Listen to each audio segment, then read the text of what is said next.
you've had an awful lot of new players to deal with, especially in the last few weeks.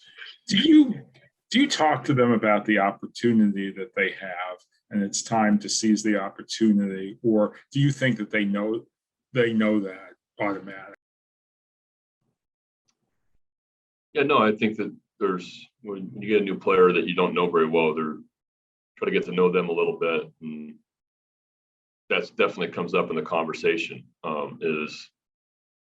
This is a rare opportunity in that there's you play well here right now, you're going to play. You pitch well, you're going to pitch, and it's not like that everywhere. And it's been like that for a few years now. I think guys are very aware that this is a unique opportunity to be a major league player here right now. And yeah, those are definitely conversations that we have with our guys. Next is Rakabaka. Brandon, I know Richie Martin's on the 60-day, but are there any updates on him if he's clear to do anything right now? Yeah, he is starting his hitting progression early to mid-July, and then he should be playing in games early August. Everything goes well. Next is Joe Trezza. Brandon, I'm not sure if everyone talked about this after last night's game, but it seemed like Dillon Tate's velocity was up yesterday. Was that a surprise to you, or is he doing something different? No, I think that I've seen Dillon hit 99 in spring training, so I knew that there was upper 90s in there. But I just think he had everything was on time yesterday, and his delivery and his release point, and the slider too. And I didn't even know I saw the gun a couple times and I knew he was throwing hard, but I didn't know he hit 100 until the video guys came in after the game and said, you need to go watch Dillon Tate's innings on TV view, because the fastball was electric and the slider was incredibly sharp. So I'm very encouraged by that. Dillon's had his good moments and his tough moments, and if we can get him consistent and be a weapon for us out of the pen, I think it's wonderful. So he had 2 great innings yesterday. He's been throwing the ball fairly well. Next is John Mioli. Brandon, especially on the infield, as you're relaying the opportunity that these guys have to them, how important is just taking care of the fundamentals on defense as part of that conversation, and what these guys need to do to be able to hang on to this opportunity? Yeah, it's making the routine play. That's something we harp on. And, I don't know, Urias has been up and down with us. Leiba's obviously brand new to us. So this is actually the first day we're going to see him I'm going to watch him take ground balls, because yesterday he didn't get in until late, and then intake, and the game was starting in an hour. So, McKenna and Leiba and Urias, there was a little bit of a rush before the game. So first time I'll see Leiba take batting practice and take ground balls today. But no, Manzo does a great job, and our guys do a great job of when we become a good club, we're going to be a good defensive club. And we have a long way to go on the infield and the outfield of being a consistent defensive club. But I think we work the right way. Our messages are always good. We have really good coaching here.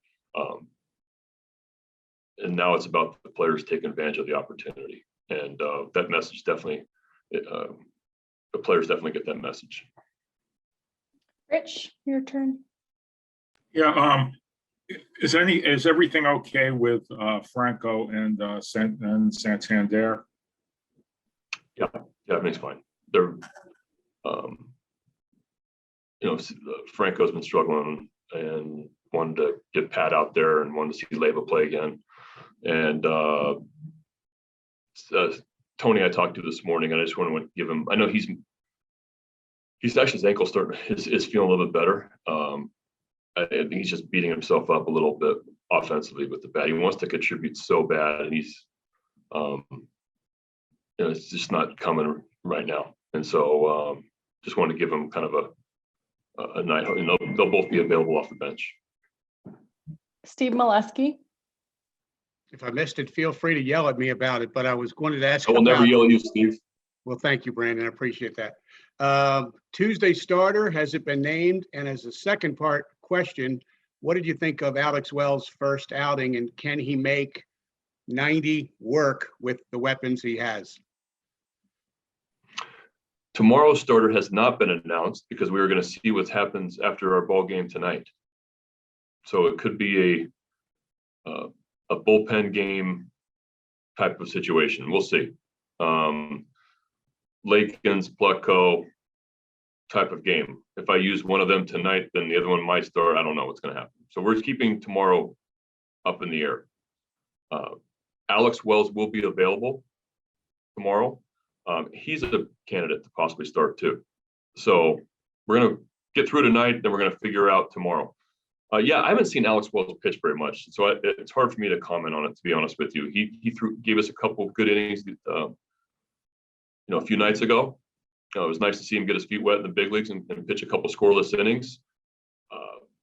They hit a few balls hard on him, but he did get the outs and put zeros up. I think that like any left-hander that doesn't have maybe the velocity, major league average velocity or above, command of the fastball is extremely important. Looks like he does have some deception in his delivery, which will be helpful.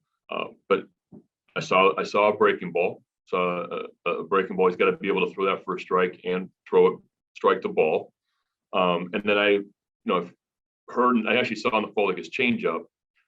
His changeup's got to come into play. Just because when you don't have the fastball weapon, you got to be able to locate and throw the other pitches for strikes, and then be able to leave the zone when you want to. So hopefully he's able to do that his next time out.